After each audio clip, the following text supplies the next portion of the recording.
একটা জায়গায় বেড়াতে গেছিলাম, তো সেখানে দেখলাম যে কচুর বাগান। কচু তো নয়, প্রচুর প্রচুর প্রচুর কচু। এবং সেখানে একটা শিয়াল ঢুকেছিল। তো সব গ্রামের লোকগুলো এলো শিয়াল তাড়াতে। তো দেখছে ওখানে একটা নয়, এখানে বেশ কিছু শিয়ালের বাসা তৈরি করা আছে। তো শিয়াল দেখতে আমরা সবাই ওখানে কিন্তু উপস্থিত হলাম।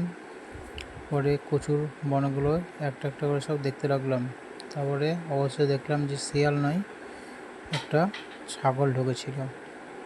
অনেকগুলো ছাগল মিলে কচুর নিচে যেগুলো আছে ঘাস, সেই ঘাসগুলো খাচ্ছিল। তো আমরা সবাই অবাক হয়ে গেলাম। এবং গ্রামে আরও সব লোকগুলো যারা দেখতে এসেছিলো তারা তো হেসে সব পাগল হয়ে গেল। আমি না রিলস বানাই অনেক। সঙ্গে রায় শুদ্ধ গেছিল। রায় দেখে খুব হাসতে লাগলো যে শিয়াল শিয়াল, সবাই শিয়াল বলছে, শিয়াল দেখবো, কিন্তু অবশেষে শিয়াল নয়, একটা ছাগল বেরোলো।